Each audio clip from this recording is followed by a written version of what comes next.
Welcome all of you. आप सभी का स्वागत है आपके इस यूट्यूब चैनल और ऑनलाइन प्लेटफॉर्म पर। हमने लास्ट के लेक्चर्स के अंदर यूनिट फर्स्ट को स्टार्ट किया था। आज एक क्वेश्चन है जो मोस्ट इंपॉर्टेंट क्वेश्चन है, स्वतंत्रता कोटि क्या है। हमने लास्ट के लेक्चर्स में कोटियाँ भी पढ़ी थी, फ्रीडम ऑफ डिग्री। ओके, तो वो कह रहा है कि आदर्श गैस के लिए स्वतंत्रता की कोटि एफ क्या है, एफ को लिखिए और साथ में CP/CV का रिलेशन है, ये हमें प्रूफ करना है। तो मोस्ट इंपॉर्टेंट क्वेश्चन है, 100% आने के इसके चांसेस है आपके एग्जाम के अंदर। तो स्वतंत्रता की कोटियाँ क्या होती हैं? स्वतंत्रता की कोटियाँ आपको बताया था 3 तरीके से हमारे पास हैं। एक तो स्थानांतरण की है, एक घूर्णन की है और एक किसकी है, वाइब्रेशन यानी कंपन की है। तो 3 तरीके की जो कोटियाँ हैं वो हमारे पास है। स्थानांतरण का मतलब यानी हम किसी x डायरेक्शन को y में, y को z में और z को x के अंदर क्या कर रहे हैं, कन्वर्ट कर रहे हैं। घूर्णन क्या है, अपनी अक्ष पर रोटेशन मोड पर कर रही है। और कंपन यानी दो कणों के मिलने से जो वाइब्रेट से जो उनकी ब्राउनी गति है, उनसे कंपन से जो उत्पन्न होगी कोटियाँ, और इन तीनों का कॉम्बिनेशन जो है क्या कहलाता है, स्वतंत्रता की कोटियाँ F कहलाता है। ओके, तो ये तो था स्वतंत्रता की कोटियों के बारे में हल्का सा डिफरेंशियल। तो इसका फॉर्मूला किस तरीके से लिखा था हमने, U लिखा था 1/2 जो है वो किसके बराबर होता है, 1/2 यानी 1/2 KT जो है, 1/2 KT। अब देखिए यहाँ हमने KT नहीं लिखा था, यहाँ हमने क्या लिखा था, RT लिखा था, यानी 1/2 यहाँ RT को लिखा था। RT का जो रिलेशन था यानी 3/2 mnc³ अपॉन 1/2 RT। तो इस फॉर्म को हमने क्या लिखा था, इस चेंज में किया था। तो हमारे पास U का फॉर्मूला इस, और यदि हम डेल्टा U निकालें तो डेल्टा U क्या आएगा, F/2 अपॉन F RT और डेल्टा T। ओके, तो डेल्टा U के पदों में हमारे पास ये प्राप्त होगा। चलिए हमें प्रूफ क्या करना है, CP/CV को प्रूफ करना है। तो सबसे पहले CP क्या होता है, CV क्या होता है और CP क्या होता है, यानी एकांक कांस्टेंट वेलोसिटी पर जो हमारे पास क्या आएगी, कांस्टेंट वेलोसिटी पर जो रोधोषम ऊर्जा आएगी हमारे पास, जो कांस्टेंट वेलोसिटी पर हमारे पास क्या आती है, कांस्टेंट वेलोसिटी पर जो ऊष्मा आती है उसे कहते हैं CV। और कांस्टेंट प्रेशर पर यानी प्रेशर को क्या किया जाता है, यहाँ कांस्टेंट किया जाता है। और एक इक्वेशन पढ़ते हैं, CP जो है वो CV + R के क्या होता है, इक्वल होता है, या अपन CP - CV कह दें तो ये R होता है। ये थर्मोडायनेमिक्स में हमने पढ़ चुके हैं। ओके, तो चलिए हमने प्रूफ करना है CP/CV 1 + 2/F। तो बड़ा ही इजी है, बड़ा ही सिंपल है, मुश्किल नहीं है। सबसे पहले अब देखिए आने वाला रिजल्ट तो शायद हम 2-3 लाइंस में भी निकाल दें, परंतु हमें 2-3 लाइंस में नहीं निकालना, हमें प्रूफ करना है किस तरीके से हमारे पास ये रिजल्टेंट प्राप्त होगा, किस तरीके से हम रिजल्टेंट को प्राप्त करेंगे। तो सबसे पहले F क्या लिखा था हमने, F का मान क्या था, U बराबर F/2 RT, F/2 RT। तो ये हमारे पास U की वैल्यू, और हम डेल्टा U निकालें तो F/2 R delta T। Okay, तो यहाँ पर Q1 और Q2 की बात करेंगे। Q1 Q2 क्या है, ऊष्मा की मात्राएं हैं, क्या है कि ऊष्मा की मात्राएं। और हम जानते हैं CP जो है वो CV + R के इक्वल होता है। और CV क्या होता है, CV देखिए, CV जो होता है वो हमारे पास delta U upon delta T के इक्वल होता है। हम जानते हैं कि CV क्या होता है, delta U upon delta T। Okay, delta U upon delta T हम जानते हैं, वी नो डैट। तो आपने इस तरीके के डेरिवेशन को स्टार्ट करना है।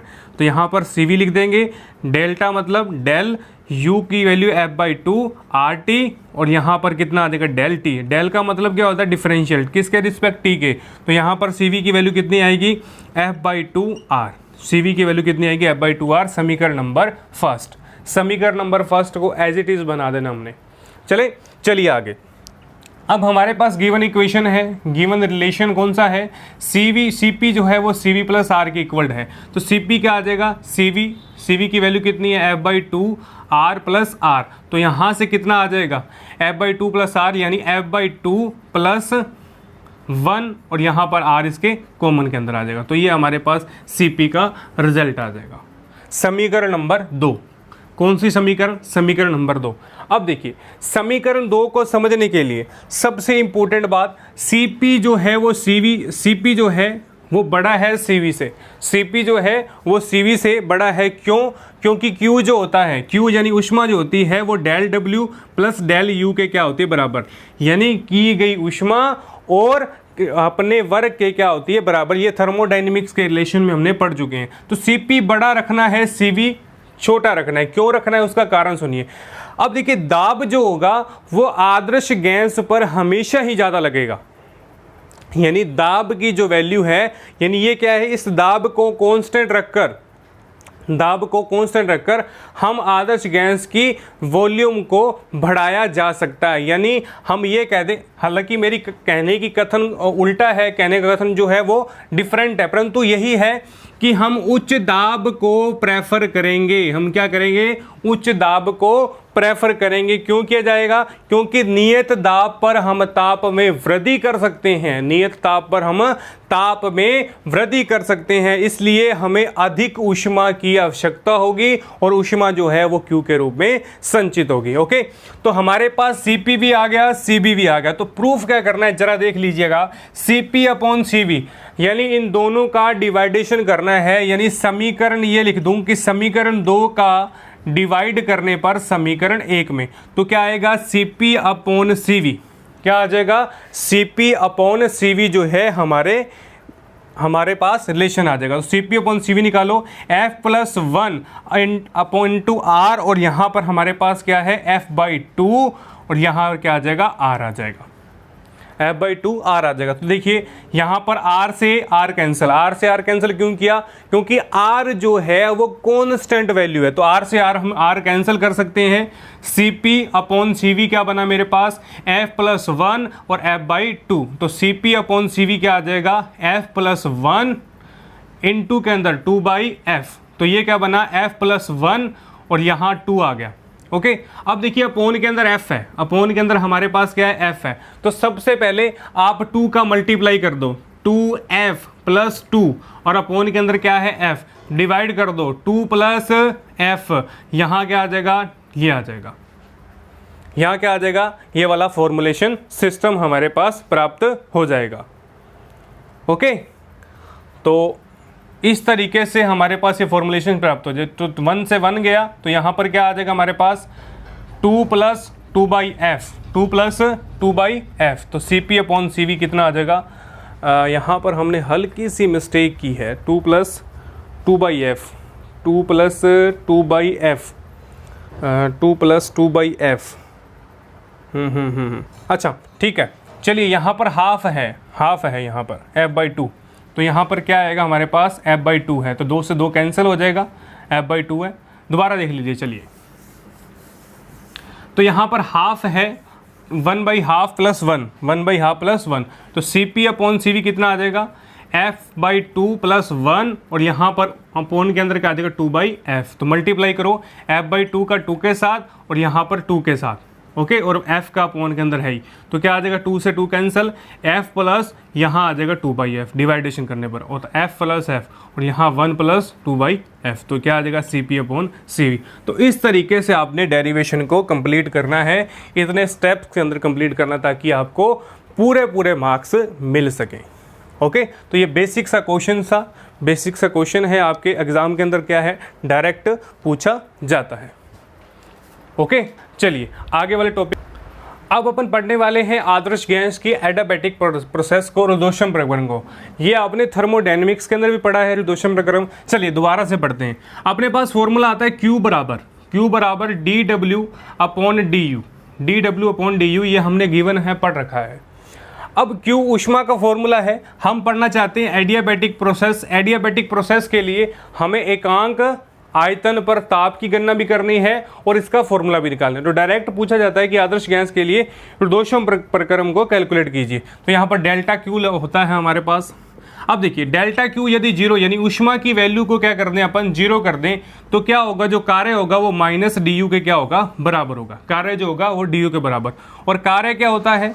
कार्य ΔW जो होता है वो PdV के बराबर होता है, यानी प्रेशर और कांस्टेंट वॉल्यूम के क्या होता है? बराबर। ये हमारे पास क्या होता है? गिवन हमें पता है। और DU क्या होता है? DU ऊष्मा की जो वैल्यू है, DU की वैल्यू जो है वो हमारे पास क्या प्राप्त होती है? CV dt, CV dt। Okay, so CV क्या है, एकांक वॉल्यूम पर टेम्परेचर की वैल्यू, ये हमारे पास क्या प्राप्त होती है, U प्राप्त होती है। तो देखिए अब डेल W जो है वो हमारे पास माइनस का डेल U है, तो वैल्यू रखिए आप, PdV जो है वो किसके बराबर है, माइनस का CV dt के बराबर। यदि इसको एक साथ लिखूं तो क्या आ जाएगा, CV dt is equal to 0, CV dt is equal to 0। समीकरण नंबर फर्स्ट, समीकरण नंबर फर्स्ट हमारे पास क्या होगी, एज इट इज प्राप्त हो गई है। समीकरण नंबर फर्स्ट हमारे पास एज इट इज प्राप्त होगी। अब देखिए, अब PV is equal to RT, हमने फॉर्मूला पढ़ा हुआ, PV is equal to RT given है। किसका फॉर्मूला होता है ये किसका फॉर्मूला होता है हमारे पास, ये हमारे पास चक्रण का, यानी ताप के रिस्पेक्ट हमारे पास क्या होता है फॉर्मूला। अब देखिए, अब इसका हम क्या करेंगे, अवकलन करने पर, अवकलन करेंगे समीकरण नंबर 2 का, तो क्या करेंगे, PdV बराबर में क्या आ जाएगा, PdV प्लस VdP, यानी एक बार P का एक बार D का, और यहाँ R dt, क्योंकि हमारे पास R क्या है, कांस्टेंट है। तो ये मेरे पास क्या होगी, समीकरण नंबर 3 एज इट इज प्राप्त होगी। कहाँ से, समीकरण 2 के अवकलन से। समीकरण 2 के अवकलन से हमारे पास क्या प्राप्त होगी, एक इक्वेशन प्राप्त हो गई है।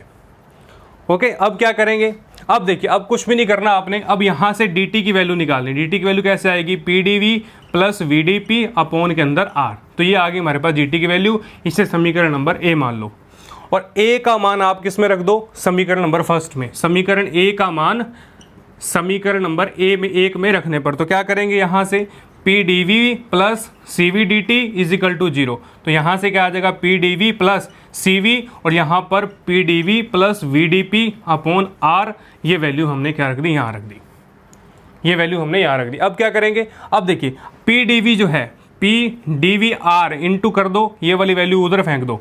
Okay, CV PdV plus VdP, यहाँ पर आ जाएगा 0। तो यहाँ से क्या आ गया, R PdV plus CVPdV plus CVVdP is equal to 0। एक इक्वेशन हमारे पास क्या होगी, तैयार होगी, एक इक्वेशन जो है हमारे पास तैयार होगी। अब यहाँ से Cp प्लस R, अब देखिए कॉमन क्या आ रहा है, ये चीज़ कॉमन आ रही है, यहाँ देखिए, तो ये चीज़ कॉमन आ रही है, तो क्या आ गया, CV प्लस R, यहाँ आ गया PdV, और यहाँ आ गया plus CVVdP is equal to 0।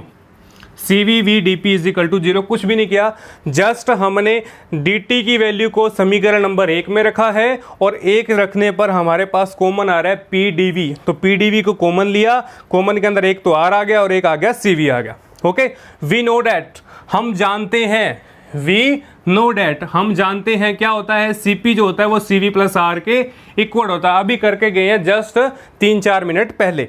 तो क्या आएगा यहाँ पर, इसकी जगह हम क्या रख देंगे, Cp, तो Cp क्या आ जाएगा, VdP प्लस CV क्या आ जाएगा हमारे पास, VdP, क्या आ जाएगा, Cp VdP आ जाएगा, सॉरी PdV है यहाँ, क्या है PdV, तो PdV हमारे पास एज इट इज इक्वेशन बन गई बराबर के अंदर 0।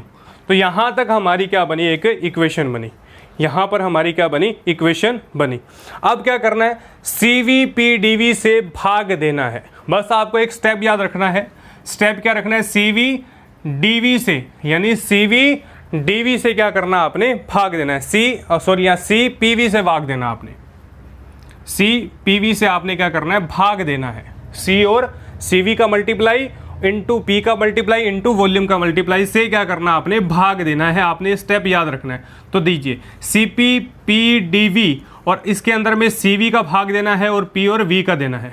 P और V दोनों अलग अलग हैं, ध्यान रखिएगा, VdP का देना है और यहाँ पर CV और PV का भाग देना है, इज इक्वल टू 0। तो यहाँ से क्या होगा, P से P कैंसल, V से V कैंसल, और CP अपॉन CV क्या होता है, CP अपॉन CV हम पढ़ चुके हैं, ये भी जानते हैं, CP अपॉन CV क्या होता है, गामा होता है। तो यहाँ से हम क्या लिख देंगे, गामा। चलिए एक बार ऐसे पढ़ा रहने दीजिए, CP अपॉन CV, और यहाँ क्या आ जाएगा, DV अपॉन V आ जाएगा। ओके, चलिए अब आ जाएगा CV से CV कैंसिल हो गया, और यहाँ क्या बचा, DP अपॉन P बच गया, DP अपॉन P बच गया। ओके, तो यहाँ पर माइनस का निशान लगा दीजिए, क्योंकि हमने क्या किया है, इसको चेंज किया है, उधर की ओर किया। अब देखिए CP अपॉन CV कितना होता है, गामा, तो यहाँ से गामा लिख दीजिए, gamma DV by upon DV, और यहाँ माइनस का DP अपॉन P। अब देखिए, अब ये हमें दिख रहा है कि अपॉन के अंदर V है, एक हमें एक इंटीग्रेशन की फॉर्म दिख रही है, तो क्या करेंगे, यहाँ पर समाकलन करने पर, तो इंटीग्रेशन करने पर गामा बाहर, DV बाई अपॉन ये, और यहाँ का DP अपॉन पी आ जाएगा। तो यहाँ से गामा log v माइनस का log p प्लस का कांस्टेंट c आ जाएगा। प्लस का कांस्टेंट क्या आ जाएगा, c आ जाएगा। तो यहाँ से log p plus log c, log p plus log v is equal to क्या आ जाएगा, कांस्टेंट आ जाएगा। ओके, और यहाँ से हम पी वी गामा क्या लिख सकते हैं, कांस्टेंट लिख सकते हैं। और यही हमारी क्या है, एडियाबैटिक इक्वेशन है। तो कुछ भी नहीं करना, जस्ट आपसे पूछ ले जाए कि रेडोशम प्रक्रम क्या है और आदर्श गैस के लिए रेडोशम समीकरण को व्युत्पत्ति कीजिए। तो 5 नंबर का अगर पूछ लिया जाए तो आपने ये इक्वेशन लिखनी है, डब्ल्यू वाला रिलेशन लिखना है। हम जानते हैं कि पीडीवी होता है और यहाँ से हमारे पास इक्वेशन फर्स्ट आई। We know that PV is equal to RT, सबसे पहले डीवी का डिफरेंशियल, फिर डीपी का, फिर हम डीटी का, क्योंकि हमारे पास एक ही टर्म्स हैं। यहाँ से dt निकालो, यहाँ रख दो, रखने के बाद कैलकुलेशन करनी है। यहाँ से कॉमन आ रहा है, कॉमन आते ही हमें पता है कि cp क्या होता है, cv प्लस r होता है। तो यहाँ cp की वैल्यू रख दो। cp के रखने के बाद एक स्टेप याद रखना है, cv pv का क्या करना, आपने डिवाइड करना है। डिवाइड करने से cp अपॉन cv बन जाएगा और वहाँ पर माइनस के अंदर क्या बन जाएगा, dp अपॉन p बन जाएगा। cv से cv कैंसिल हो जाएगा। कैंसिल होते ही हम देख रहे हैं कि यदि इसका इंटीग्रेशन करें तो मेरे पास एक इक्वेशन आएगी जिसे हम pv गामा कांस्टेंट कहते हैं। तो यही हमारा क्या है, एडियाबैटिक प्रोसेस है। ओके, तो बड़ा ही सिंपल है, मुश्किल नहीं है। आज के लेक्चर में सिर्फ इतना ही। नेक्स्ट लेक्चर में नए टॉपिक के बारे में चर्चा करेंगे। तब तक के लिए आप इस वीडियो को शेयर कीजिएगा। यदि आपने अभी तक चैनल को सब्सक्राइब नहीं किया तो सब्सक्राइब कर ले और टेलीग्राम चैनल को ज्वाइन अवश्य करें ताकि डेली अपडेट्स आपको मिलते रहे। Thank you all of you.